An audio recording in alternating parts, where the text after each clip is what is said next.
Welcome to Caffeinated Flicks. Where we drink coffee and celebrate diverse directors. I'm Celeste. And I'm Kenzie. Cool. All right. So, how's your coffee today? I got iced coffee. It wasn't anything exciting. Why not? Because it's just Starbucks iced coffee. I thought I was going to have to go without coffee this morning because I haven't been grocery shopping for some more. My battery died last night at the car wash. I was so excited because I got sent a free car wash. And so I was like, oh, perfect. And it was the last day to use it. So I'm like, oh, yeah, I get to get my car washed for free. And then when I was about to leave, like the vacuum area, it stopped working. Like your car battery? Yes. Well, I called Billy right away, of course. And then, so when he was trying it said something about the key. And so I was like, oh, maybe like my key fob, like the battery died in that. And that's why it's not turning on. So then we went to the store, picked up new batteries for it. And then it turns out it was the battery. Like the car battery. The car battery. The actual car battery. Yeah, died. Isn't your car new? Yeah, I know. And then, which was confusing. And then I decided to just try it this morning to go get coffee. And it worked. But now the engine light's on, but the car battery light is still on. I'm so confused. Anyways, but it's kind of like cars know when you're about to take them out of town. And then everything on them just like screws up and dies. And yeah. I think you should get that checked. Yeah, I plan on taking it today. It's my professional opinion. Yeah. You should get that checked. Yeah, definitely. Like right after this, the plan. I plan on showering and then heading over. Right. Luckily, you have like a car maintenance place like right around the corner from you. So fortunately, yeah. That's always a plus. My gosh. Wow, that sucks. I know. But didn't that happen to you though too? Like right before you guys went out of town, like you were having some car issues. I thought you did. Yeah, we did. But it wasn't car battery related. It was something else. I think it was just all the things. We had so many issues everything with our else. car. Yeah. It was everything. Like our car was in the shop for like 2 months. My gosh. I remember. And then did you end up like not even taking that car? Because there was just like too much wrong with it. No, we still have our car. Oh, no, I meant like taking it out of town. Oh, no, we did not. Yeah. No, because now when I'm a very cautious and anxious person, and when it comes to going out of town, I would rather pay to have a rental that if anything happens, it is not my car for one. Yeah. And two, the rental place is in charge of it. Yes. So their problem, not mine. I would rather have, it is their problem. Their car, their problem. I don't have to be shelling out like hundreds to maybe thousands of dollars on a car because it's their car, their problem. I would much rather be taking care of that or have them take care of that. So I would rather pay, $300 to $500 maybe for a rental car than take my own car and potentially have like something catastrophic go wrong with it. Yeah. Because knowing me and my luck with cars, that does and will happen. Then you're not stuck in the middle of the desert. I know. No. So I always recommend to anybody who can afford it to get a rental car because it's just easier, peace of mind. And I'm still not sure about the insurance portion of it because I have my own insurance. So I'm never sure about getting their insurance. Yeah. I don't know what to do about that. So I wouldn't know either. I don't know what difference it makes. Having theirs or having your own personal insurance. Yeah. Right. I know Jeff Foxworthy says that you can get their insurance and then you can total the damn thing and it's fine. But then it wouldn't affect your rates then? If you're on their insurance? I have no idea what any of that works. I don't either. What are you going on with the dogs? Yeah. Peppa just fell over, but I think she's just going to rest there for a little while. Chuck is like, this is how I am now. She's just going to stay there for a little while. She's like, I'm good. The floor decided that this is a good spot for me. Gravity has spoken. Yeah. Poor thing, but she's fine. Aw. Hi, Arwen. No, sorry. I saw Arwen behind you. Oh, you did? I did. She was up on the couch. Yes. So, it's like she can hear me, but she can't because you have headphones in. Yeah. She knows. She feels your energy. She knows. In the room. Yes. I know. I love her. I miss her. Oh, I'll have to bring her out when you come over. Maybe like lock Richard in the bathroom or something. I mean, that can be easily arranged. We can just lock him outside. Yes, it's fine. He'll be in the pool. He probably won't ever come inside. He'll just want to get all pruny. It's fine. We'll just get a nice tan. Yes, exactly. Not that it needs to be any more tans per se, because he works outside, so he's always getting tan. True. But maybe he'll just even out. I don't know how that works. I'm sure he doesn't work topless at work, so maybe he'll get an even more even tan. I tell you what, there's nothing crazier than the tan line where his socks are, because it's just so stark.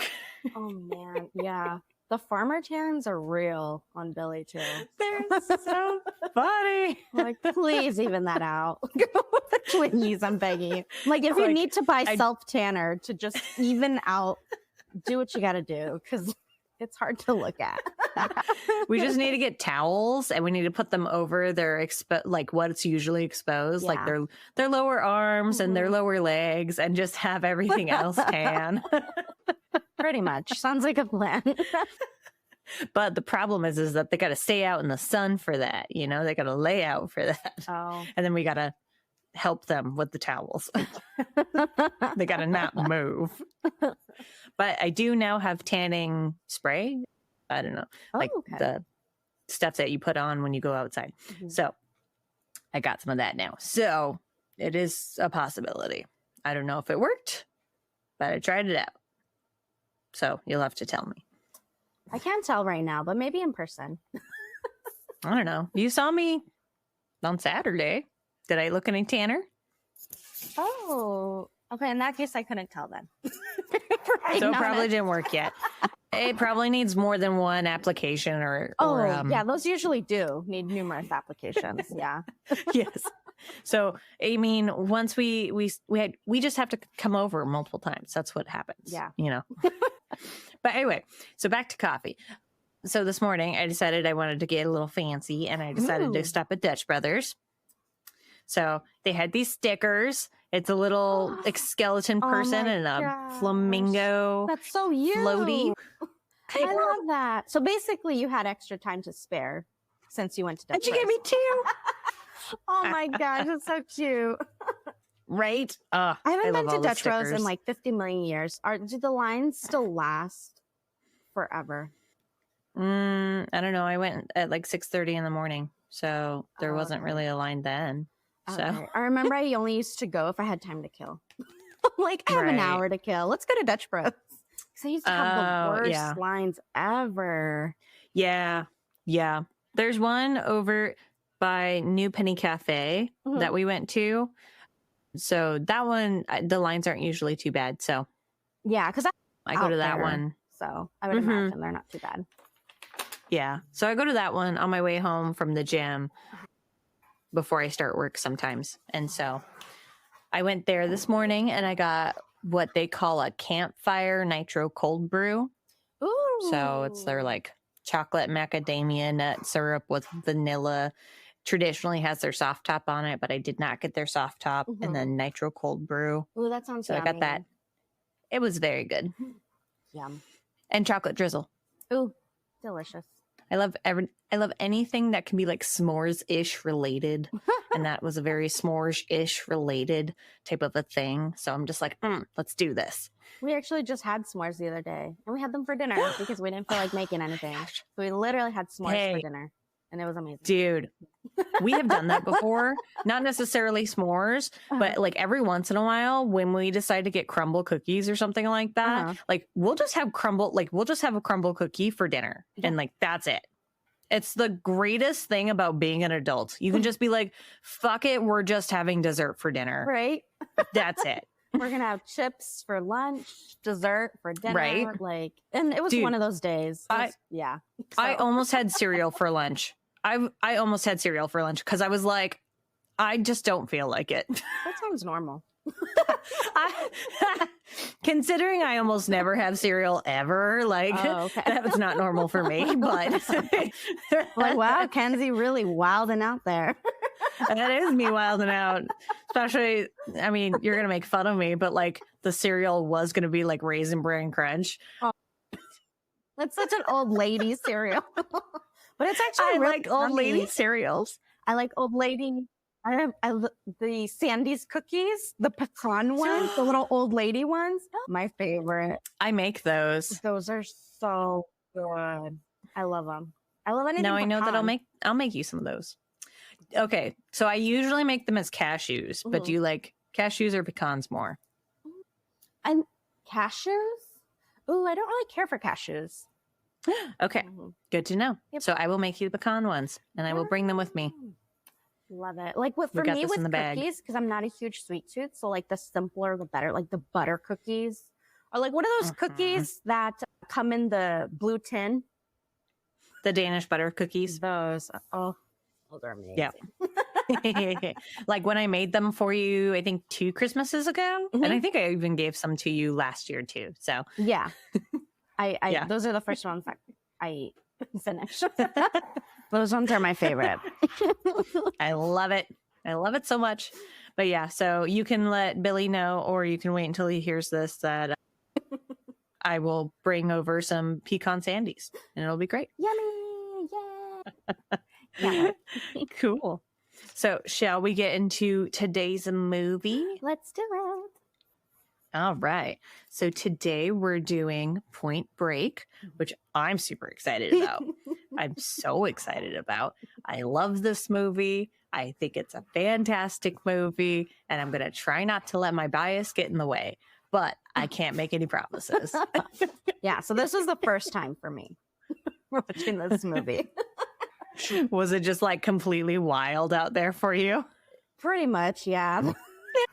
Yeah. I love it so much. This is an interesting movie. I love this movie so much. But it's right up there with like Speed. You know, it's another Keanu's movie, Keanu Reeves movie. Like, I love it. It's just, 1, it's kind of cheesy. 2, it's got some action. Like 3, it's got Keanu Reeves. Over the top cheesy, for sure. It's also in the 90s, though. You have to put that into perspective. You know, like, yeah, exactly. The decade is very much showing in this movie. Oh, and this is early 90s. Oh, yeah. This is 91. So it could have been made technically in like 89 or 90. Exactly. It could have. Who knows? Depending, you know. I'm sure they had to get the perfect waves. They might have had to wait some time. Who knows? Yep. Who knows? So anyway, this movie was directed by Catherine Bigelow. And I have decided she's my new, like, aspiration. She's my new, like, North Star. Like, I think she's incredible. She was born on November 27th, excuse me. So she's a Sagittarius, and she was born in San Carlos, California. She's known for her incredible visuals and heart-pounding action sequences. In 1979, Bigelow moved from doing short feature-length films to full feature-length films. And then, so today's film, Point Break, was Catherine Bigelow's highest grossing film until she did Zero Dark 30 with Jessica Chastain, who we love, in 2012, which was about the assassination of Osama bin Laden. So she does some very intense action films and a lot of military films, actually. So she is a very talented painter, and she spent 2 years at the San Francisco Art Institute. At 20, she won a scholarship to the Whitney Museum's Independent Study Program and was given a studio in a former off-track betting building, which was literally an old bank vault. So that way she could make art. So one of the few things that I absolutely adore about her. Additionally, she was one of the 5 wives that James Cameron has had. Oh my. So she was, I believe, the second wife. And she was only married to him for 2 years from 1989 to 1991. And then she competed with him for Best Director at the Oscars in 2010. And she actually won it. And she's the first woman to have won Best Director at the Oscars. Wow. So, 1, astounding that she was able to beat him. And 2, I can't believe it took until 2010 for a woman to win. I was just thinking that. I'm like, 2010 is not that long ago. How long have the Oscars existed? Since like when? The 50s? I don't know. I'm throwing that out there, but like the Oscars have been around for a while. When did the Oscars start? May 16th of 1929. Oh my gosh. So sad. And I believe the first female director was Mary Pickard, and she was a film director in the 1920s. Okay. So it's not impossible, but it's just astounding that it took so long. I know, right? I think her name was Pickford, Mary Pickford.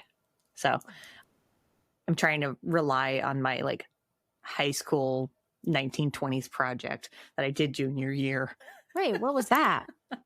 What was your project on? We were doing a project based off of like the Great Gatsby. And so we had to do different things that were based in the 1920s because that's when Great Gatsby is based in.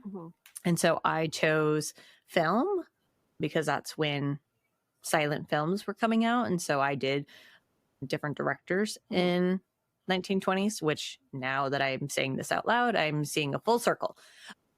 But I did like a full diorama of like a stage where I made little puppets of like Charlie Chaplin, Mary Pickford, and like a couple of others and it was a full working like diorama stage that you could make and then do little shadow puppets. So I know.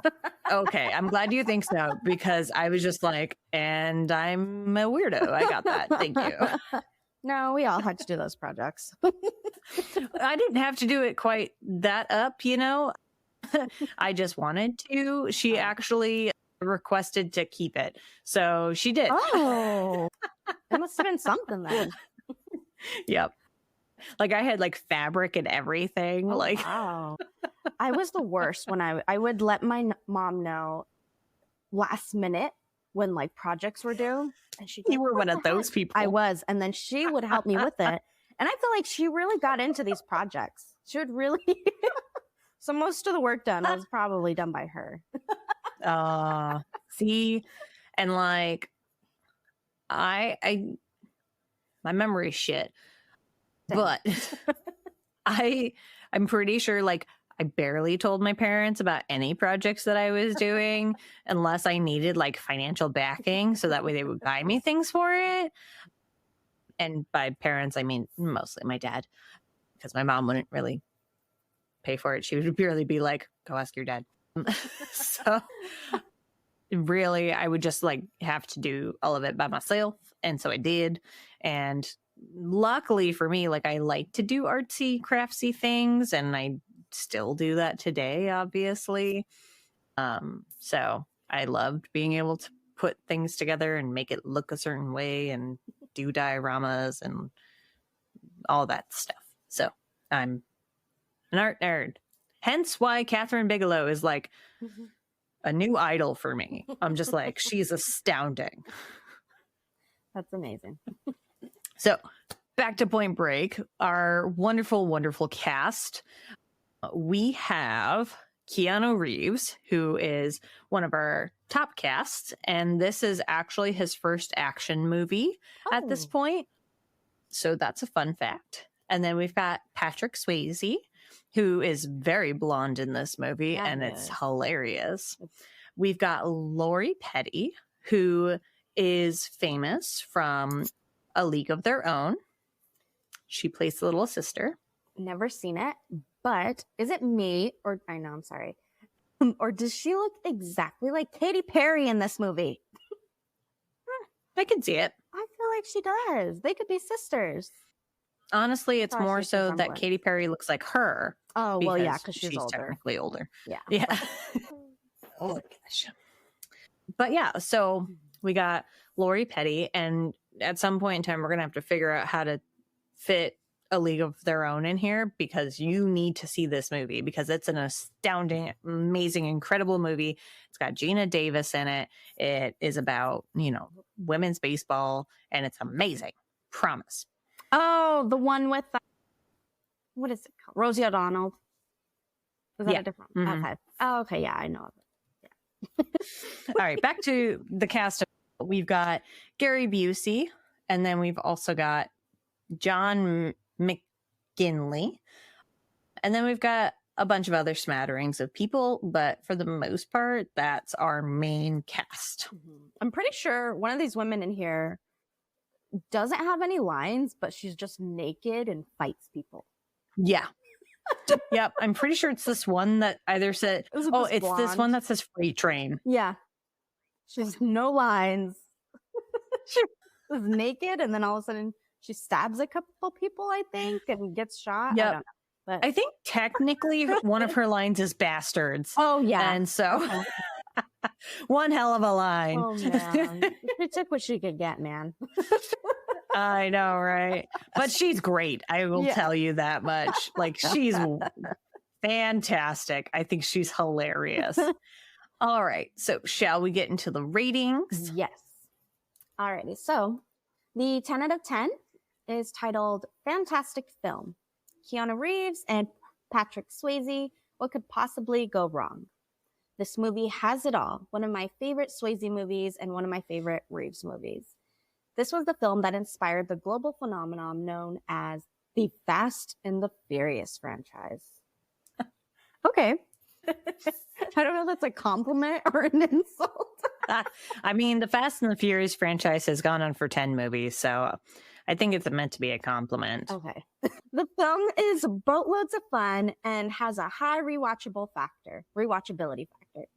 Essentially, you have a young, hotshot FBI rookie agent looking to make a name for himself by using some serial bank robbers, only to be captivated and entranced by the hypnotic waves of the ocean and lured into the surfing lifestyle thanks to new pal Bodhi and his buddies.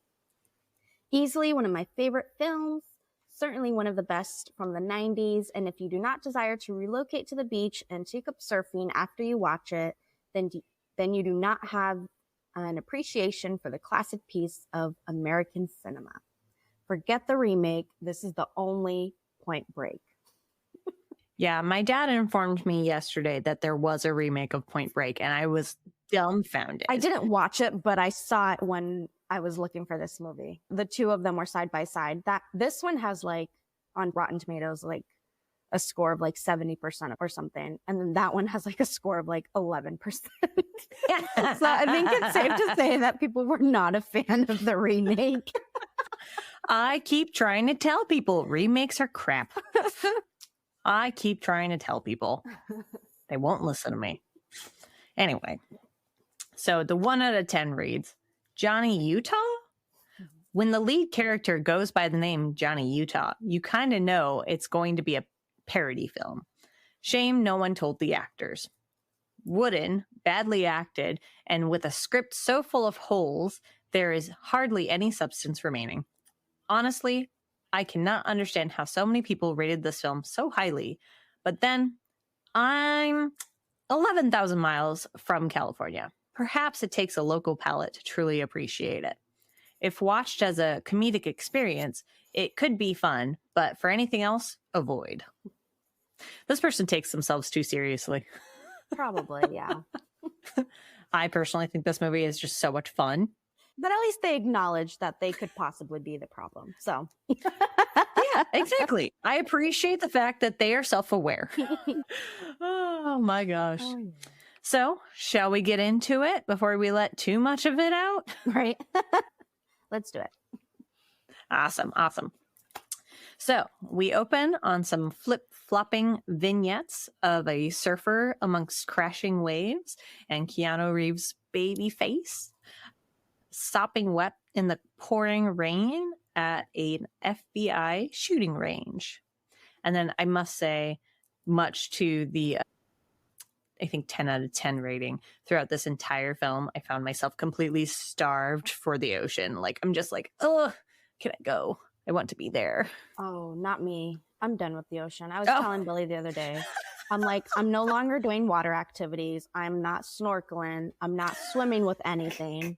If you want to do that stuff, bring a friend because I'm done. I've been watching too many videos of like events occurring on the water.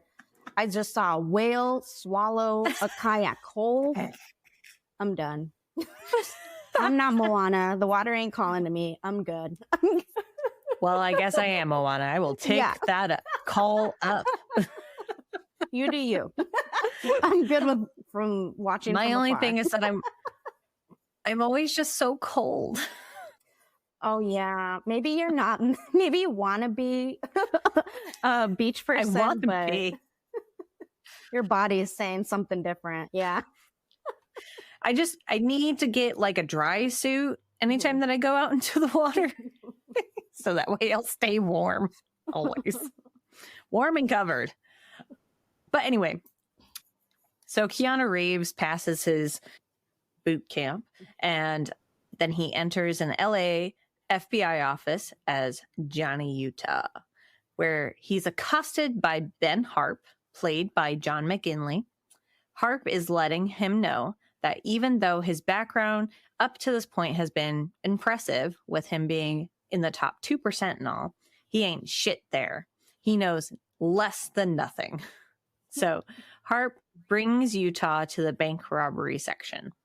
And everything that they are able to do is based on data. And he says that this is a very proud point for them. All the people that the bad guys they've been able to catch is all because of the data and the intel that they're able to take in. And it's very 1990s data, which is great. It's very like Jurassic Park, like everything's so computer boxy data. It's clunky. fantastic. It makes my heart smile because it makes me laugh.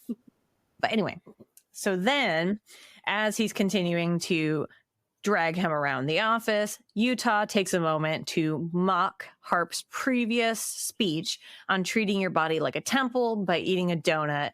And Harp responds with one of the most iconic lines, "You're a regular blue light special, young, dumb, and full of cum." And then he remarks he can't figure out how Utah became a part of their specific branch. I think that was the best thing that came out of this movie for me. Is that line. I'm going to start using it on a regular basis. You're just young, dumb, and full of cum. It's such a good line. That is the other thing that I love about this movie is just all the quippy lines. It's even better than Hellboy. Like, if I thought that Hellboy had quippy lines, this has even better quippy lines. I love it so much. So next we meet Gary Busey, and he is Agent Angelo Papas, who is our typical rogue seasoned cop who's being saddled with the rookie. And just as Papas is being assigned to grab 2 bricks from the bottom of a pool blindfolded, he begins to complain about having to take on Johnny Utah. And Utah plays along as Papas is complaining with a blindfold on. And another guy comes along and says, "Hey, here's your new recruit." And he begins to panic, takes off the blindfold as fast as humanly possible, and he introduces himself. And then he's like, "Welcome to SeaWorld," and dives into the pool. What else can you do when you're caught? You know what I mean? Right? At that point, just own it. But also, I agree. Like, you've already been caught. Yeah. Like, what does gathering bricks at a bottom of a pool have to do with anything? Yeah. I have no idea. Is it like a sensory thing or test of some sort? I don't know. Memory. I got nothing. Yeah. I have no idea. I just think it was a funny bit to make him look dumb. So Probably. So next we see several people in various masks in a car with guns, and then they burst into a bank. After storming in, they address everyone in the bank, telling them to get down, and then they take cash out of the cash drawers. One of them is wearing a Ronald Reagan mask, and they introduce themselves to everybody in the bank as the ex-presidents. As they continue to rob the bank, they're referring to each other as the various presidents whose faces they are wearing. So we've got Reagan, Nixon, LBJ, and Carter. And then they continue to make little quips that are assigned to these various presidents. For instance, Nixon says, "I'm not a crook." And then once they're all done, they head out, and the last one to leave the bank moons the entire group, and on his ass it says, "Thank you." So later, Pappas and Utah are reviewing the tapes, and Pappas tells him that they've hit 27 banks in the last 3 years. No one ever gets shot.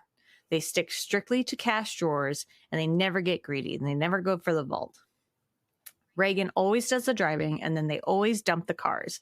They're like ghosts. They can never find them. And then Dick and Ronnie always know their jobs. Then 2 other FBI agents come over, and they give Pappas grief about his theory that he hasn't told Utah about yet. And then Harp informs the gang that they have found the dropped car, in which case Angelo is over it. He's like, "Oh, don't take this. But Johnny's like, "Oh, we'll go take a look." And so Harp is like, "All right, go." Pappas and Utah get there, and he's giving Utah the hardest time about wanting to go take a look at this car. And while there, Utah's getting sick of this, so he starts to rile Pappas up. So he's basically like, "Well, stop being an over-the-hill cop and start feeling alive. Get angry about this. Help me find these motherfuckers and tell me what this theory is that you won't tell me." I feel like their work relationship just went from like 0 to 100. Didn't they meet like in the morning? And now they're I think so. like, if I'm going to yell at someone like that, I don't know. I feel like we have to know each other a little before we get to that, into argument. I was just like, didn't the movie just start 5 minutes ago? I'm like, this is like a climax kind of argument. Like, I like it. I mean, it is very like Gary Busey's character, it looks like, just let's go at it. I have no time for your bullshit because I've been here for 22 years already. That's what he's like saying, essentially. So then, let's see. Where was I? So then Pappas gives Utah his theory. He says that the ex-presidents are surfers. So they go back to the tapes. Pappas points out that there are tan lines above his ass, essentially. And he says that they found different chemicals there, specifically sex wax, and that they use that whenever they're waxing up their boards for traction, and that the timeline of the robberies match up with the different waves of summertime. Then they decide that Utah's going to go undercover, and in order to do that, he needs to learn how to surf. Utah says, "Can't I just have the board underneath my arm?" And Angelo says, "No, these people, they're their own clique. They won't talk to anybody who's not within their own clique." So then Utah goes to grab a board, and the kid at the stand calls him so old. He's like, "It's never too late to learn." He's like, "I'm like 24. But do you remember when you turned like mid-20s? I thought after like 22 or 23, it was over for me. I was like, everything's going down. I did not. You didn't? I felt so old. It was like... So, I mean, to that kid, 25 is pretty old. For one, I still have a question, like, why is this like 13-year-old working? But Maybe it's a family business. But anyway, then he's like, "It'll change your life, man." It was so funny.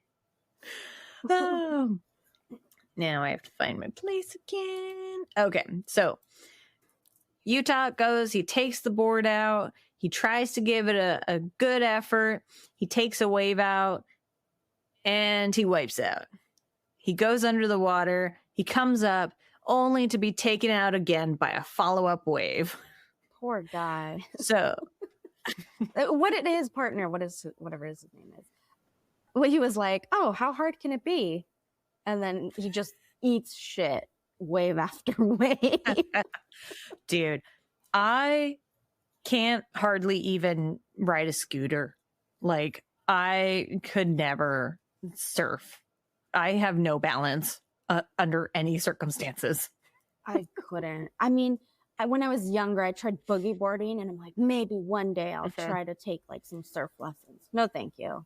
I heard from someone that it takes a lot, that you need a lot of like abdominal muscles and strength. And I'm like, nope, that's not for me. Yeah. Oh my God. It's wild. So then, while Johnny's underneath the water, basically drowning, a person comes underneath the water to pull Johnny back up to the surface. And then, as she tells him to paddle, once she gets him safely to the shoreline, she scolds him for being irresponsible and tells him that he has no business being out there. And this is when we meet Tyler, played by Lori Petty. At this point in time, this is where we learn that in real life, Keanu Reeves took a liking to surfing because he had to learn for this movie, which has now become a personal hobby of his. That's so cool. Yeah. Oh. So you can learn later on. Yeah. It just takes a lot of time and effort. Yeah, it would. So Utah starts choking on some water, as you do once you're drowning. And he watches her surf a bit more before she finishes up, gets dressed, and heads out. Later, Utah goes back to the FBI branch, and he has one of the data women look up her information. And he's trying to find a way to reach Tyler and have her maybe become his contact. And he finds out that she's lost her parents, both of her parents, in a plane accident. Very sketch. Right. But also, how sick to use that. Like, he couldn't find anything else to use on this girl. He had to dig into like past trauma. Like, like the hardest thing you've ever had to go through. Right. Like, oh gosh. So then he pulls up to what looks like it could be like a taco joint. It's at least some kind of restaurant. And we find out that Tyler's working there. And she asks, what does he want? He says, shrimp and fries. And then she asks, what do you really want? And he says, I want you to teach me how to surf. And all the way, he says that I'm going to learn to surf or break my neck. And through this, she's trying to get him to go away. She's trying to get him to go away. And he says, I always did everything up until this point for my parents. But then 2 years ago, they died in a car accident. And then my entire life changed, and I realized I wasn't doing anything for myself. So I moved out here from Ohio or something of that nature. And I saw the ocean for the very first time, and I was just mesmerized. And I want to be able to do what you do. And it worked. It worked on her. You know, I don't really blame her. He's Keanu Reeves. Sure. So I don't really blame her. She says, fine, meet me here tomorrow morning, 6 a.m. And if you're a minute late, I'm leaving you behind. I can't believe she didn't charge him. Like, he's getting one-on-one lessons. Okay, maybe. I mean, we don't know. They don't go into details. Yeah. And we don't know how she charges him. You know, could be other ways. It looks like, yeah, judging by later on, it looks like maybe she took other forms of payment. So the next day, they start out on the beach. She says, you're going to do exactly what I tell you to do. So they stop. They don't even get in the water. And he puts a surfboard on the sand, and he basically does surf burpees. Oh. So when you said that you basically have to have a strong core, I was like, yep, as they showed here, he just does burpees forever. Oh. I'm just like, no, thank you. No, thank you. Burpees are probably one of the worst forms of exercise. I concur. They're not fun. No, they're not. And there are like 20 different variations that you can do of burpees. It's hell. Well, yeah. As somebody who works out like an insane person, I can tell you they are hell. No, thank you. Anyway, so they continue to practice in the waves a bit. He continues to wipe out and eat shit. And then we continue to get a montage of the two of them in the ocean, practicing, talking, playing, flirting, and it's all fun. Then Bodhi, who's played by Patrick Swayze, and his blonde hair, catches Utah's eye. Tyler says that he's searching. He's searching for the ultimate ride. And there's a group of guys who are on the beach who obviously know Bodhi as they throw a football to him. Bodhi gets out of the ocean and slowly sneaks up on Tyler, picks her up and kisses her. And she's like, oh, I know him. We know each other. Very casually. So then the group of guys throw the football again back in Bodhi's direction towards Tyler and Utah catches it because he is an ex-college football guy, but he wasn't able to continue with the pros because he had a knee injury, which lost his ability to continue on. So then we get a montage of night beach football, which I cannot imagine how hard that is, considering how hard it is to run in sand to start with. Yeah. No. But they're going all out. I'm like, the shit they had to do for this movie. Keanu Reeves learned how to fucking surf. Nonetheless, play football on a beach. Imagine all the takes. That's something I think about when watching movies, is when there's like Yes. excessive exercise going on. I'm like, how many times did they have to do this? Did they have to do this over and over Oh my again? gosh. How many takes did it take for them to run Right? up and down the street and all of this? I'm like, no, they must have been dead. I always think about that when people are running, I do too. like running scenes. I'm Yeah. like, how much cardio do you do Right? for this Oh. movie? Right? Oh, Billy's coming in. That's fun. So then at the very end of this football montage, Bodhi has the ball and Utah is gunning for him. He is knocking everybody left, right, and center to get to Bodhi. And then once he reaches Bodhi, he tackles him straight into the ocean. Roach gets very upset. He's like, what the fuck is your problem, dude? And then Bodhi says, do you not know who this guy is? It's Johnny Utah, college football superstar. And then Roach is like, it is you. And he gets so excited. Like, everybody's so excited to have like this Rose Bowl college football superstar in their midst. And they're like, what happened to you? And he explains the knee injury. So, like, But yeah. what I don't understand is if they know who he is now, isn't he essentially like made and his cover is revealed? Like, isn't that a risk? No, because he introduced himself as Johnny Utah, even though he was undercover. And they don't have Google or social media. Oh, yeah. Okay. I'm thinking like from today's standpoint. Okay. All right. I'll let it slide. Yeah. He tells them that he's a lawyer, so, which he did go to law school, so on and so forth. So it's a whole thing. Anyway, then the next day, Utah brings his surfboard into the LA FBI office and gets reamed by Harp about Johnny going undercover and having absolutely nothing to show for it after 2 weeks of being undercover. In the last robbery that happened during the time that they have been undercover, somebody has grabbed LBJ's ponytail, so they now have some strands of hair, which at this point in time, Harp doesn't seem to know about.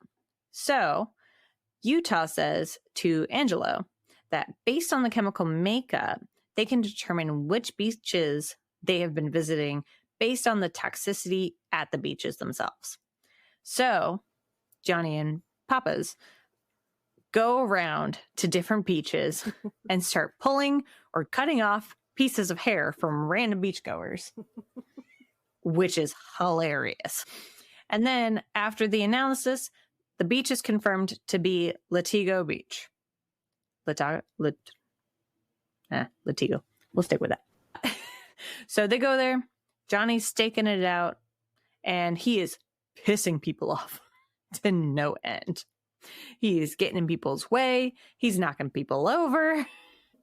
And Pappas is just watching from afar from the car, and he's telling Johnny that he needs to stick it out, even though Johnny has collided with another surfer and gotten his lights punched out. So, like, okay, in that scene where, like, he collides with another surfer, that guy, like, mid-water or mid-wave pulls out a knife. Where was he keeping that? How did, like, mid-wave, how did he, like, pull it out? I've got questions. He might have had, like, a garter belt or, like, a hilt or something like that. I don't know. Might have had, because that is a thing that you can do. You can keep a knife on you for, like, sharks and stuff, you know? Oh. Is that a thing that people do? Carry knives with them? Pretty sure. Yeah. You're like, why not? Why not? I thought like you were supposed to like punch sharks in the nose. That's what I heard. I mean, that's one way to do it. There's many ways. Yeah. I mean, ultimately, don't be flip-flopping around if there's a shark in the water. I mean, you got to stay calm, as anticlimactic as that seems. I know. But I know people always they're like, oh, stay calm, you know, don't splash. I'm sorry. I'm not going to be calm. And like also people, it's like I always hear people say, oh, if the water is like dark and I can't see, I'm not getting in it. It's like, okay, but if you see a shark from a distance, do you think you're going to outswim it? I don't want to see what's coming for me. I feel like that's like if a shark is 5 you're feet like, away I'd from rather me, not see. yes, I don't want to see it because then that's going to be like my best way of surviving because I won't be like panicking the freak out. I don't know what people are thinking. You're so funny. You're so funny. No. So after Johnny has sufficiently pissed people off, he goes to rinse off, and 3 dudes come over to him. They surround him and they turn off the water. And they're like, we're going to start kicking your ass because we don't like you. He holds his own for a little bit, but then he really starts to get his ass handed to him. But then Bodhi shows up. He asks them very nicely and politely to back off. They do. And then Johnny, being Johnny, asks one of them, what's your name? And then he headbutts him. And then Bodhi and Johnny have to start kicking their asses. After they finish kicking their asses, Pappas runs up and asks the 2 of them, oh, okay, good. Have you seen a kid with a stereo? And Johnny says, no, but you might want to check out those 4 guys back there. Pappas runs past them. So Bodhi explains to Johnny that the guys were Nazi surfers, and he invites Johnny back to his place for a party later that night. So as Johnny and Pappas follow the Nazi surfers back to their place, he's calling it in. He's trying to get some more information about them, and they seem to be a good fit for what could potentially be the ex-presidents. And then they decide to stake them out that night. After their replacements get there, Johnny then goes to Bodhi's party. And at Bodhi's party, a few of the guys are out back talking about big surfer waves. And this is also where one of the lines come in that makes me laugh, because one of them says that a big surfer wave can be better than sex. And Tyler's like, well, clearly, Roach, you're not doing it right. This is also where we learn that Bodhi believes that every 50 years there's a incredible storm that comes in and has incredible waves that follows. So the next year is that storm, and the biggest waves will be hitting Australia. And Bodhi says that you have to be committed and you have to be willing to die for it, essentially. It's one of those, you know, if you love your art, you're willing to die for your art kind of a things. Yeah, throughout this film, like there were multiple moments when I just kept thinking, guys are so dumb. Just a few? No, multiple. I'm like, why are you guys so dumb? Just throughout this movie, I'm like, oh, I love it so much. tell me I'm wrong. I'm not here to tell you you're wrong. Because this is a very like bromance movie. Yeah. Like one of the Yeah, it biggest topics of this movie is like, who does Johnny Utah really love? Is it Bodhi or is it Tyler? That's our love triangle. Exactly. That's exactly who the love triangle is, you know, and Johnny is in the middle. So Tyler then has decided, you know what? Y'all are being dumb, much to your point there, Celeste. There's too much testosterone in this room here. And she gets up and she walks away. Johnny then follows, and they see a whole bunch of photos around them of Bodhi and the gang doing a whole bunch of adrenaline junkie stuff, like skydiving, obviously surfing, and a couple of other things. And Tyler says that she sees that look in his eye and that Bodhi will take him to the edge. But then Bodhi comes in and says, you know, Johnny's already got his own demons. And it's time to go stealth mode. Or in other words, nighttime surfing.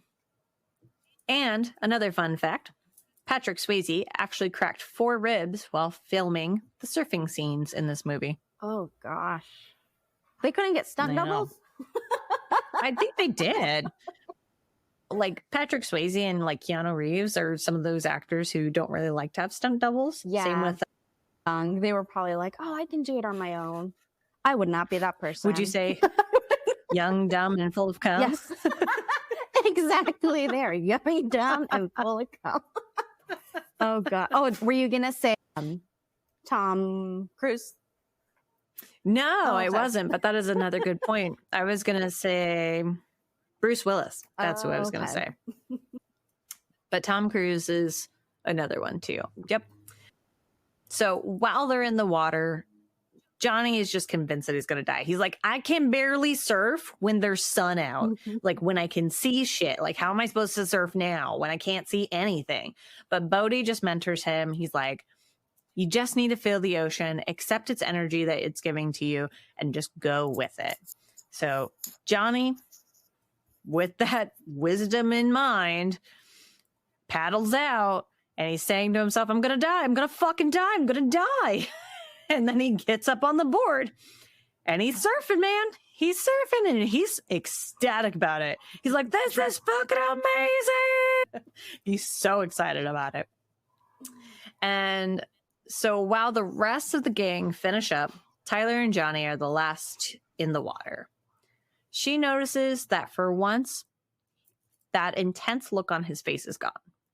That look that he's doing this for a school project or something, and it's completely gone. And he looks almost happy. And he looks at her arm, and she's kind of like me, where she's cold and she has goosebumps all the time. So, and she says, it's freezing out here. That's why, which I can only guess how fucking cold it is there, because the Pacific Ocean is already cold during summertime and it's at nighttime. It's so cold. But anyway, he says, come here. And they kiss. Not once, but at least twice. And they wake up the next morning, late, wrapped in towels, after seemingly having had sex on the beach. I have heard enough really bad stories and jokes to know that that is not for me. That sounds like a bad idea, but good on them. It sounds awful. Kind of like sex in the shower. Like, whose idea was unsafe, unsanitary? I don't want to break sand up my ass and other parts of me. That doesn't sound like a good time. I mean, it's like on my feet is enough. That is all I need where beach sand should be. Mm-hmm. That is it. Plus, people are gross. Humans are gross. They're constantly littering. So gross.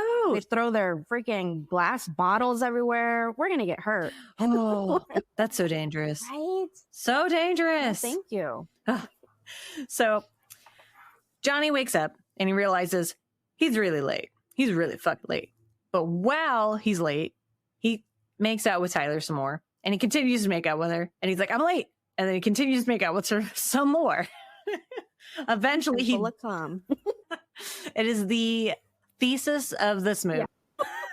So he eventually does leave and flies to the raid of the Nazi surfer's house. He eventually gets there, and Angelo is heading this raid up. And he's like, I'm here. And everybody else is like, way to be late to your own raid, man. Not cool. Right. So Angelo says, finally, you're here. You are not allowed to break your cover. You are strictly backup. And so Angelo then is leading this raid, and he goes out front, and he's pretending to look for a lost dog, ironically enough, on your case, named Scooby.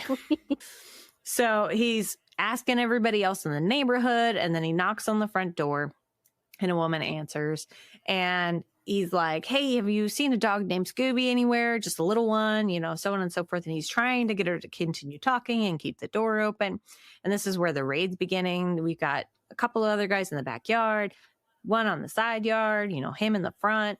And Johnny is on the side, and he's starting to panic, and he sees that everybody inside of the house is grabbing guns. And he's like, oh shit, they've got an arsenal in there. And so he starts to try and warn the other guys over the walkie-talkies, they've got an arsenal in there. Don't let Angelo inside, or even announce that he's an FBI agent. And they can't hear him because the neighbor conveniently is mowing his lawn. So, of course, shit goes to hell. And Angelo pushes his way inside, says he's an FBI agent, and guns go ablazing everywhere. Some people die. The woman who Angelo had pushed to the side gets held at gunpoint, but Angelo, being the sharpshooter that he is, he shoots the guy square in the forehead between his eyebrows. Johnny gets inside the building, and then the woman who we forementioned, named Freight Train, who was in the shower, gets out of the shower, starts kicking his ass while she's naked, and does a very sufficient job of kicking his ass, might I add. And then he continues onward. And she was naked and afraid. The other two agents start taking out some guys, and then they take on the naked woman too. They eventually handcuff her. It took multiple guys to take that woman down. She was ferocious. She was. Then one of the guys tumbles Johnny outside of the window into the neighbor's yard, and they start to tumble in the neighbor's yard. The bad guy's got a knife. They start to tumble some more. He knocks the knife out of his hand. Johnny comes within kissing range of this lawnmower, and Angelo shoots the lawnmower and basically is like, hey, motherfucker, get on the ground. And handcuffs him. Am I the only one who thinks that shooting the lawnmower was a risky move? Like, couldn't it such a risky move and killed someone? Oh my gosh, so easily. So easily. Oh my gosh. So once those who are still alive are detained, Harp comes in with one of the deep undercover agents who's working with the DEA to figure out who their crystal meth supplier was for the group. And he is pissed. He's very upset. And he's trying to figure out, it's cool and all that you're trying to find out who's robbing these banks, but what I can't figure out is how you thought that these guys could be robbing the banks when these guys were in Fort Lauderdale at the same time of the last robbery. So that is not a good look for Angelo and Johnny. That's awkward. Yep. So next we see Tyler and Johnny laying presumably naked or at least shirtless in bed, and he is stewing over this while she's conveniently passed out. The doorbell stuns them both. She's still mostly passed out, but he's wide awake and he checks the time. He goes to answer it, and it's Bodie. alerting them that there's a killer wave on the horizon. She comes up behind him and she's like, he does this. I don't know what to tell you. And so they all go out to this wave. So as they're out on the wave, the 4 guys are already out in the water. Johnny and Tyler are walking along the beach. And Johnny is watching as the 4 guys are working as a pod. And Roach moons them, just like Nixon does in the bank robbery video. And then all of a sudden, Johnny's like, oh, shit. And he says that he has to go. He forgot that he has a client. And meets up with Angelo and says, you know, I've been tailing Bodie and Roach all day. And they've been scoping out one of the banks. They're packing up. The place where they've been staying is completely empty. They're getting ready to leave town for the summer. But in order to leave town for the summer, they have to do at least one more bank heist. So the next day, they've decided that they're going to scope out a bank. And at 10:30 in the morning, Angelo says, it's time for lunch. He's like, hey, there's a sandwich shop around the corner, and they make the best meatball subs. Can you go get me 2 of those meatball subs? This man is very hungry. So Johnny goes out, and he goes and gets these sandwiches. I don't know who gets a tuna melt to go sit in a stakeout. That doesn't sound like a smart play. Ew. But okay. Gross. Right. But yeah, so he orders 2 meatball subs, a tuna melt, and then he heads back. But while he's standing there ordering, the ex-presidents pull up. And of course, while they pull up, Angelo is reading the funnies and the newspaper. And so he's not paying attention at all. It's like, what's the point of this stakeout if you're not going to pay attention? And then finally, Johnny gets back to the car and he's like, hey, did you notice that Lincoln pull up? And Angelo's like, no, I didn't notice that Lincoln pull up. And as he goes to take a bite, the ex-presidents come out. Johnny whips out his gun, takes a few shots at the car, and then we have a car chase ensuing. So this movie has everything. So far, we've got butts. We've got car chases. We've got fake president masks. We've got surfers. We have boobs. What else do we have? We have boobs. We do. We have boobs. We've got meatball subs. Yeah. So now we're in a car chase. While the car chase is doing phenomenally, at some point in time, this car chase comes to an end as both cars run into trouble. Angelo's car runs into a toll booth. The other car runs over the tire teeth, essentially, that you're not supposed to back up over. So the ex-presidents make a getaway to another tire shop / gas station, and they swap cars to another car, and Reagan takes the gas pump and turns it into a flamethrower so he can burn the previous car. And while he's busy with the flamethrower, Utah catches up to him and tackles him to the ground, only for him to get away. But then Angelo catches up with him too and begins shooting at the rest of the ex-presidents, but they also get away. Utah and Reagan then take off on a foot pursuit, and they're running through backyards, very Ferris Bueller. Not that you've watched that unless you've changed your mind since we last spoke about it. Nope. Damn. I was hoping. So they take off on a foot pursuit, and at some point in time, Reagan goes into a house. He's in the back door, and he locks the back door. And then Johnny goes and he takes a chair and he just smashes this back door. He runs through. The woman's like, get the hell out of this house. And he goes out of the house. And then Reagan has a poor dog and he throws this dog at him. Literally throws at him.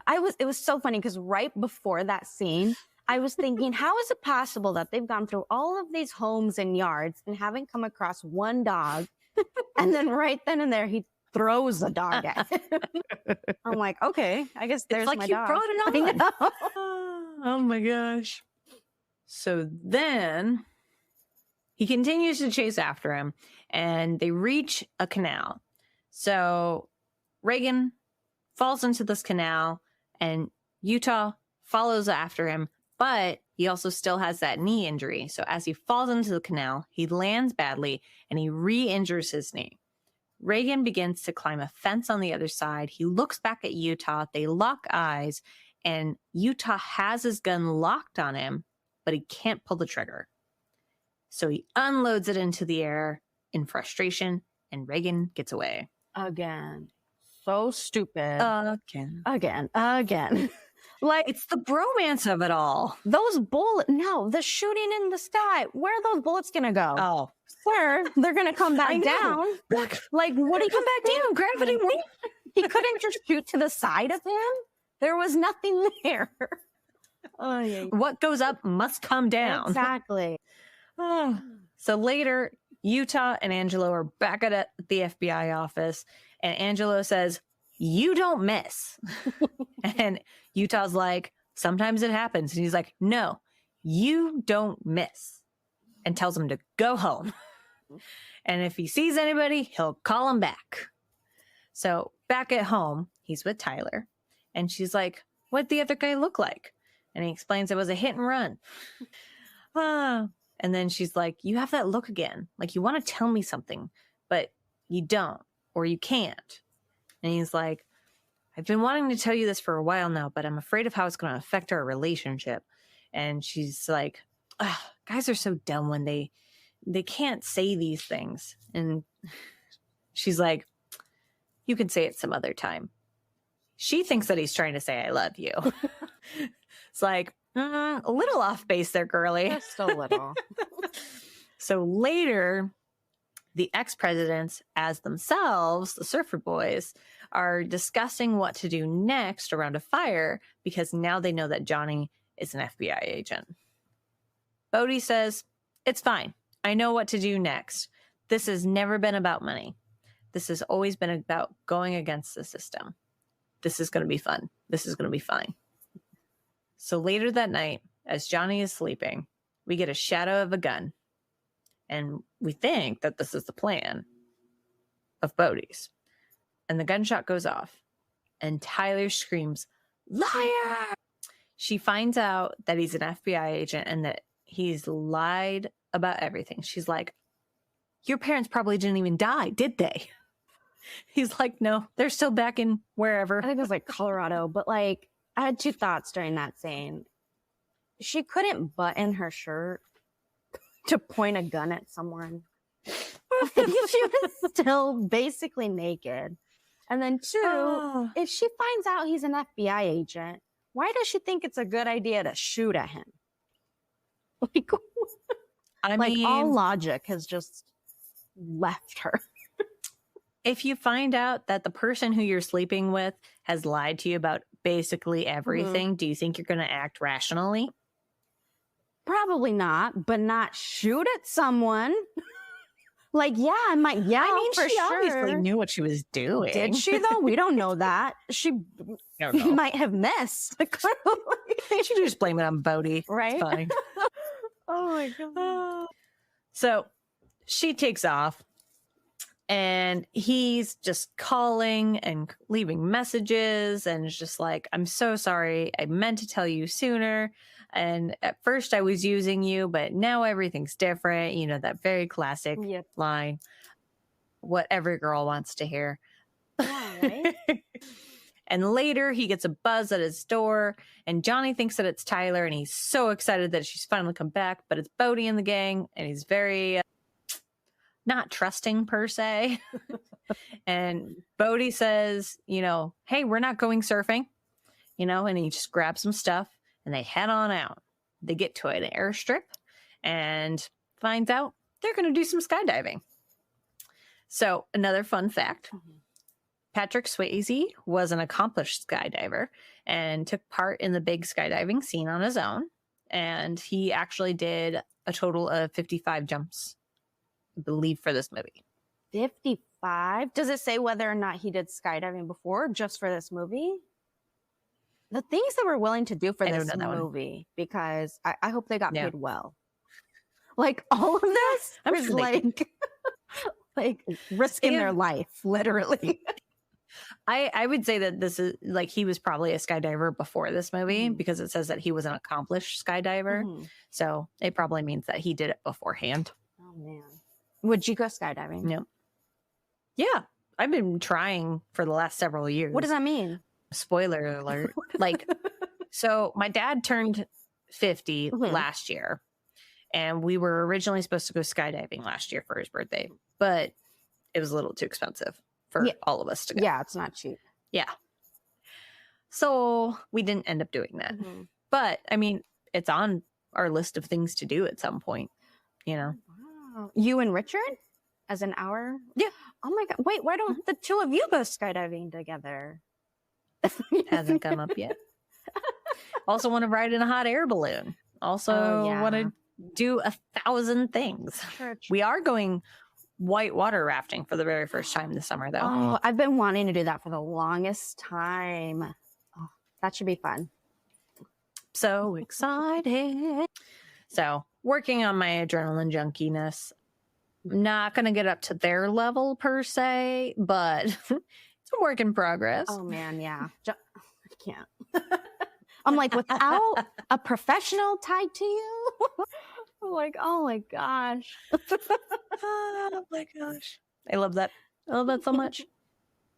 So Bodhi says that they do one big thing at the end of the summer. And so this is that one big thing. And once they're up in the plane, they keep switching the packs, their chutes, and they keep telling Johnny, oh, you don't want this pack. You don't want this pack. You don't want this pack. You know, somebody else packed this pack. You don't want this one. And he's like, are we just going to jerk off here or what? I thought like maybe they slit holes in his parachute or something. I'm like, oh God. I think that was the point. Yeah. So finally they jump. And we get a montage of the various positions and exclamations of their experience. And 3 of the 5 begin to pull their chutes. And then Johnny and Bodhi are hanging on to each other. And they're basically playing chicken, saying to each other, after you, no, after you, no, after you, no, you do it first. And then Bodhi then pulls Johnny's for him. And everybody's chutes deploy just fine. They land into some water, and then they eventually make it back to the airstrip. And at the airstrip, they lay their chutes on the ground. There's a big van there. And Bodhi says, there's one more thing that I got to show you real quick. And they get into the van. There's this teeny tiny screen. And he plays screen.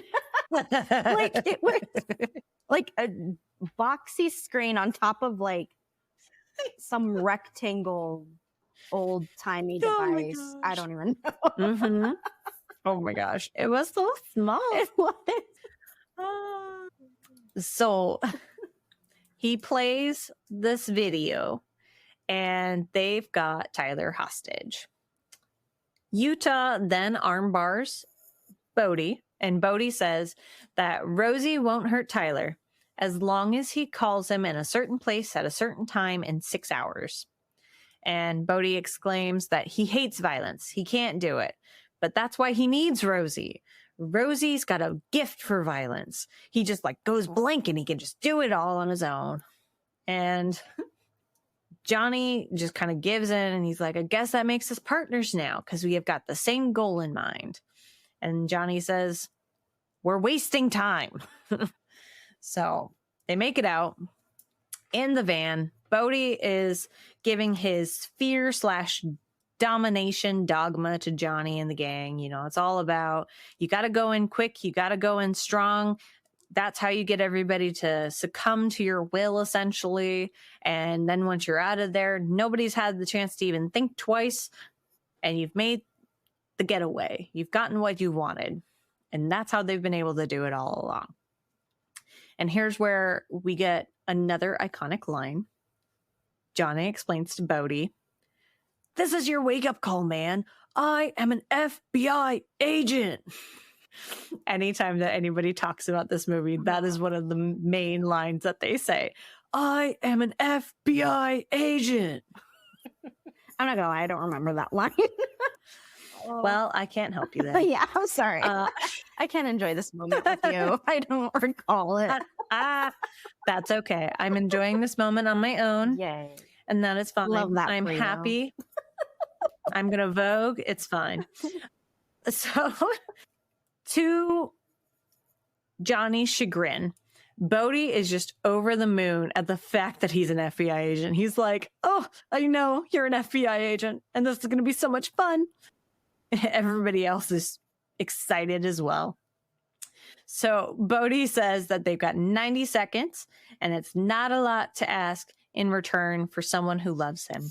And he says, I know that she loves you.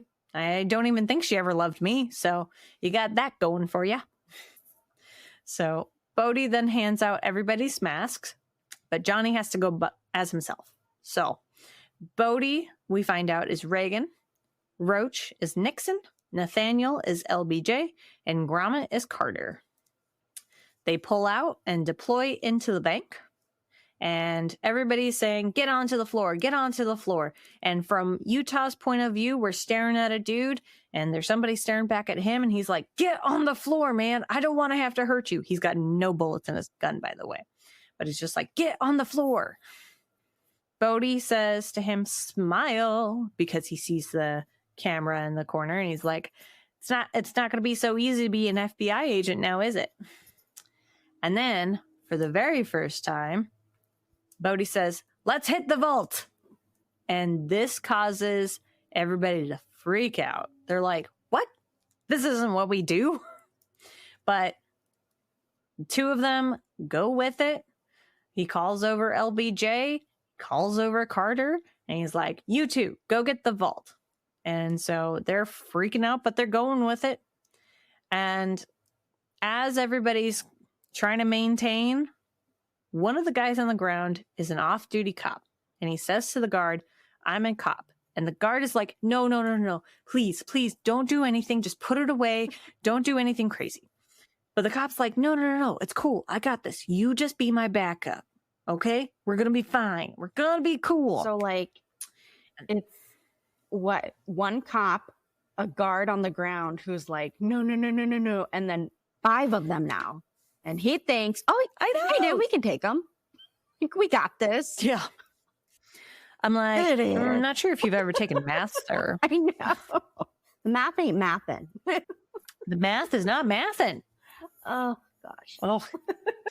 So the cop pulls out his gun and he starts shooting, as does the guard. And as one can imagine, casualties ensue. So the cop shoots Johnny dead center in his chest. Luckily, he was wearing a bullet vest.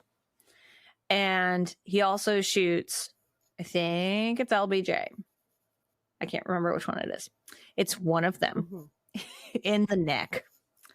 And he's bleeding out. And then Bodhi is riled up. If he didn't think that he had a violent bone in his body, he has found it. He tears off his mask. So now he doesn't give a fuck who knows who he is. He tears off his mask. He shoots the cop dead center in his chest. And that guy is obliterated. Oh, yeah, it is LBJ who's dead. Okay. So LBJ dies in Bodhi's arms. And the other 2 who were in the vault leave. Bodhi starts to leave. And as he does, he looks over at Johnny and he punches him square in the jaw, knocking him out. Later on, Johnny's awake to the FBI there, and Johnny's being arrested. Harp is saying, this guy's an accessory to murder. He helped them out. There's no way he's not arrested. But Angelo keeps telling them, take the handcuffs off of him. And Harp is just like, don't you dare. Angelo gets into Harp's face and he's like, you know what? There's one thing I know that you don't know. And Harp's like, what?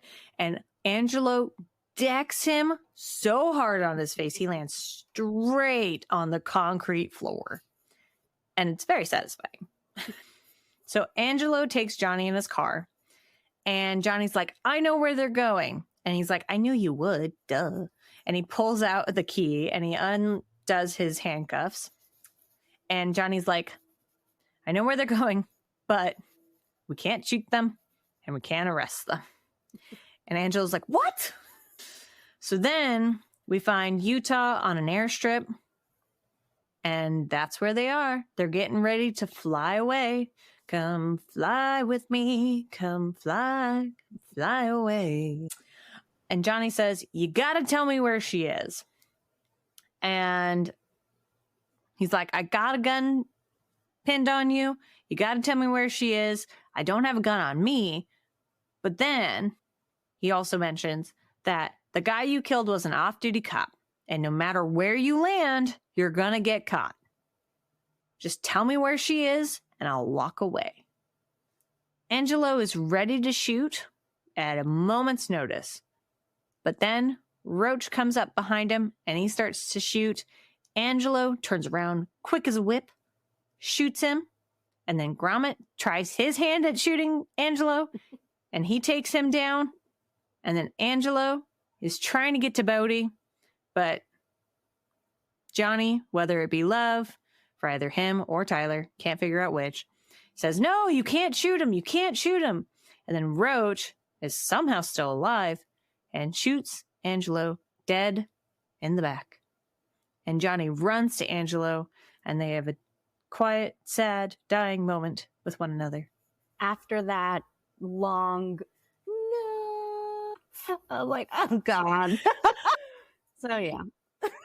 So the pilot comes out of the plane and he's like, I'm not taking you to San Felipe.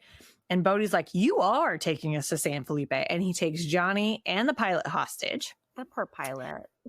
He tried getting out of that plane like multiple times. He's like, I can't do it. It was just in and out, in and out, in and out. Poor guy. So they have Roach also in there. And Roach, poor Roach, is bleeding out. At one point in time, he's like, I'm so cold. And Bodhi's like, here, let's put your jacket on you. Let's put your jacket on you. Like, that's going to save him. I know. He's like, we'll get you warmed and all fixed up when we got some senoritas and some margaritas around you. It's fine. Just got to survive. So the guy who is the pilot is like, we're somewhere over Mexico. Can we get above the grass plains here so that way we can finally get some flying action? And he's like, no, we're almost there. Stop it.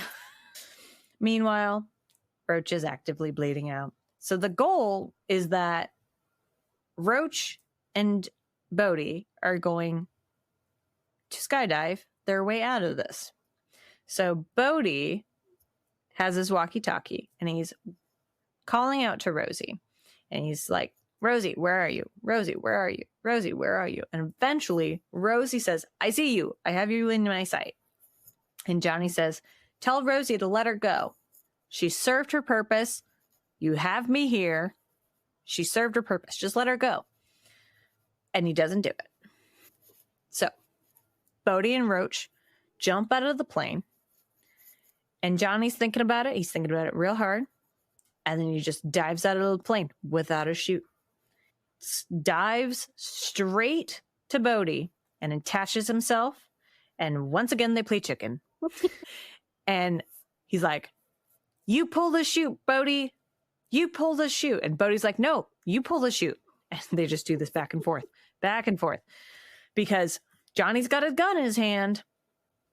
And Bodhi does not. But Johnny, in order to pull the chute, has to drop the gun. And so they're playing chicken. They're like, either Johnny's going to pull the chute or Bodhi's going to pull the chute or they're both going to die. So eventually, Johnny does drop the gun and pull the chute, but only with like 30 seconds to spare. I know. Most, I was like, how did they not get hurt? They literally like, oh, they did. Not enough, apparently. Yeah, not enough, but they did, but not enough. Because they tumble down and Johnny lands on his knee again. And Bodhi gets up. And then as Johnny tries to get up, he can't. So That's the extent of his injuries, which is ridiculous. It's classic action movie. I know. They never get. They'll just walk away with a few scratches. That's it. I know. So Rosie pulls up in a Jeep with Tyler, and Bodhi's like, let her go. And Tyler bum rushes out of that Jeep in white pajamas, like white silk pajamas in the Mexican desert. I doubt he gave her time to change, I'm sure. And she runs straight to Johnny, like beelines it to Johnny. I don't know how she knows that he's there. Like, I don't know either. she just does. But right as she gets to him, she's gonna say, I love you. And she gets to Isla, and he stops her and says, some other time. So now we're in the last act of... Oh, wait, no. Sorry, I missed a point. So then Bodhi screams out to Johnny, I'll see you in the next life. And then they pull up to Roach, and he's dead. Just to take the bag of money. At first, I thought they were taking his body to bury it. I'm like, oh, at least they're doing that. Nope, they just grab a bag of money and leave the body there. Oh my gosh, you're so right. I'm like, wow, class act. I mean, what were they going to do with him, honestly? I don't know. I don't know. A year later, Johnny goes to Australia. We're now in a once-in-a-lifetime storm. He finds that Bodhi is on a beach as the storm and the waves are continuing to swell. And he explains to Bodhi how he tracked him down. Bodhi asks if Johnny is still surfing, and he says every day. Johnny says that he has to come back with him. And Bodhi's like, nah. And at this point, another brawl ensues. They're rolling around with each other. It's sopping wet, but they roll again into the ocean. So I guess one wet, another wet. What does it matter? Like, I don't know. But at one point in time, like, Bodhi tries to strangle Johnny, and then Johnny is able to put cuffs around both of their wrists. How Bodhi wasn't able to feel that, I don't know. But whatever. There's a magic trick. Maybe. Oh, gosh. And then helicopters start to circle where they are, and police start to pile out. And here is where Bodhi begins to beg Johnny, I've made it all this way for this one last wave. I've waited all this time. Let me have this. There's nowhere else for me to go.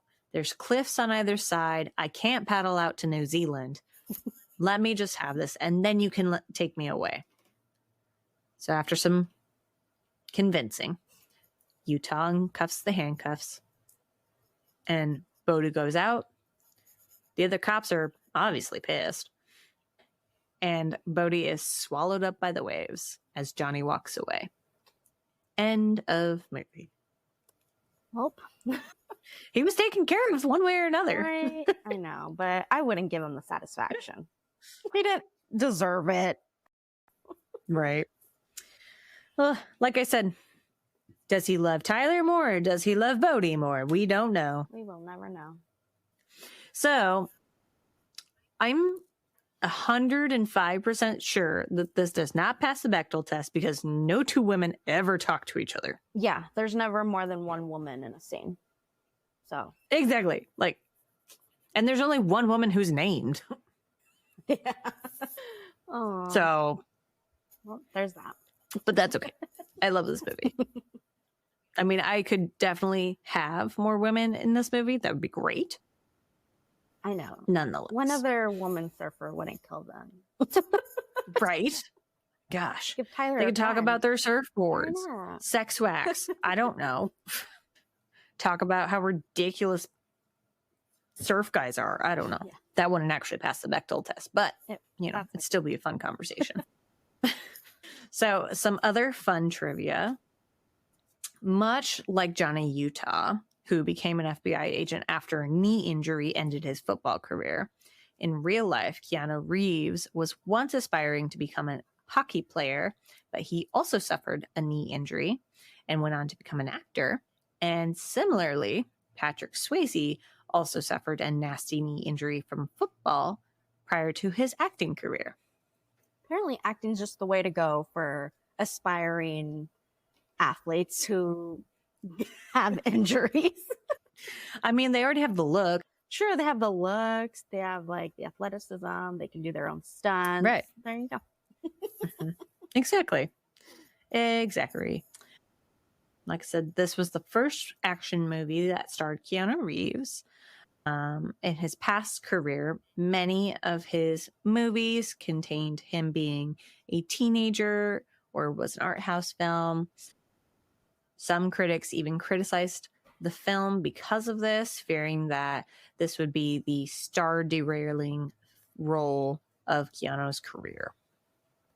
No, I have to That think very about it. typecasting thing. Yeah. I just realized I don't think I've really seen any of his other movies. Keanu Reeves. Not really. What? I know. I mean, I know. So you've never watched Bill and Ted's Excellent Adventure, I take it. Okay. You've never seen Don't Tell Mom the Babysitter's Dead. No. Heard of it. Have not seen it. That one's a great one. That is Christina Applegate's very first movie. Oh. It's wonderful. Yeah, but no. Absolutely wonderful. Probably not Babes in Toyland. Trying to think some of his other early movies. Have I ever shown you A Walk in the Clouds? Nope. That one's such a good movie. You should watch that one. It is a phenomenal movie that is based in like, I think it's World War II era California. Oh, absolutely beautiful, stunning, romantic movie. So, should watch that. Have you watched The Lake House? The Lake House. It's got Sandra Bullock. Wait, I think I have. I don't remember it though, but I feel like they're in like two different time frames. Like he's like 2 years prior to her. She's like 2 years ahead, and they share letters with one another and they can't figure out how it's happening. Think so, but I feel like I may have owned it at one point. Not me, my mom. I feel like we may have owned it on VHS at one point. All right. At one point in time, we're just going to have like a Keanu Reeves like marathon. It's going to be fabulous. We'll just go in chronological order and just watch from the beginning to all the way to John Wick days. I am here for it. That includes The Matrix. I was not a fan of The Matrix. That's okay. We'll work on that. We'll work on it. I don't think it's going to change. So, it's still in the oeuvre. Unfortunately. Anyway, so more fun facts. The beach spot where the football game is played at the beginning of the film is the same spot where the soccer game is played in The Karate Kid from 1984. Oh. Have you watched that? Nope. I have not. I don't know what to do with you. I'm kind of like the worst person to do a movie podcast. No, not necessarily. It just means that I get to bestow upon you wisdom and knowledge from the 80s and 90s. Just means I have to have a little bit more patience, apparently. Yeah. We'll see if we get to it. We've been planning a Lord of the Rings marathon for like the past, since we've known each other. So we'll see if we ever get to the marathon. I know. We also have an M. Night movie marathon coming up at some point. I think we started that, though. We actually started the M. Night marathon. That's true. We did do that. Yeah, but we've got a lot to knock out. To buckle down on. We'll make this happen. One day. Come hell or high water, I will make this happen. I mean, as long as you're not planning to drop me anytime soon, we have years ahead of us. Technically, yeah. We have the rest of our lives. Are you saying I do? Yes, I am. Yes. Yay. I got it before Billy. Right? Sorry, Billy. You took too long. So last fun fact. Catherine Bigelow fought to have Keanu Reeves cast as Johnny Utah, insisting that she wouldn't film the movie without him. And the studio and producers were interested in looking at a higher profile actor at the time, like Johnny Depp instead. Oh, as they always are. Can you imagine? No, I can't. I can't. Actually, I think Keanu Reeves did an incredible time. Nope. I can imagine young Johnny Depp doing something like this. I really can. I can. Nope. Personally, I can, yeah. Keanu Reeves is beautiful in this. I can't imagine Johnny Depp having that kind of like prolonging like bromance type of chemistry with Patrick Swayze like Keanu Reeves does. Oh, maybe not the bromance aspect, but everything else, I can see him doing it. I'm also not sure if he'd be able to have like that same type of relationship with Angelo's character. Who knows? We'll never know. We will never know. That is okay. So, tell me your thoughts on this movie. Okay. What's your verdict? So I'm going to add a 1 because Keanu Reeves is in it. And I was very excited to watch a movie with him from when he was younger. And then I'm going to add an additional 3 points because it has the best line ever. 1 for each one of the words in the phrase. Yeah. So a total of 4. A total of 4? Yeah. This movie is definitely not for I like me. your rating system. I mean, how ironic, because I'm going to like double your score at like an 8. I figured you would. Oh, no. Yeah. It is what it is for me. I definitely would not rewatch it. I'm glad I watched it, but it's not one I would rewatch ever again. Well, I'm glad that I got you to watch it. One of the perks of doing this, I finally get to movies that I've been wanting to watch. Right? I'm so excited about that. Yes. We get to share in this together. Yay. Yay. But yeah, I will give it an 8 because I think this movie is phenomenal. I think it's so much fun. I think it's hilarious. I think it's just got so many fun lines. And as long as you're not taking it too seriously, I think it's just really fun to watch. Like, if I had to describe it in one word, I think fun. As simple as that. It cannot get more complicated because then it doesn't work. Nope. Just fun. Nope. Just fun. And some movies are meant for that. They're meant for just being fun. Yeah. Yeah. They don't need to Exactly. be Like complex and deep. mhm. Absolutely. Yeah. Who's watching Bridesmaids with a super critical lens, you know? I'm sure there were lots of people. Probably. Yeah. And those people suck. Yeah, they do. Well, cool. We did it. Yay! Thanks for tuning in to another episode of Caffeinated Flicks.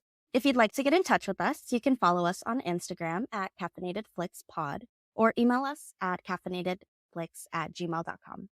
And just like every other podcast, we would love it if you could follow us in your podcasting app and give us a rating or review. Your feedback helps us get better. And if you're enjoying us so far, please tell a friend. We'll catch you on the flick side.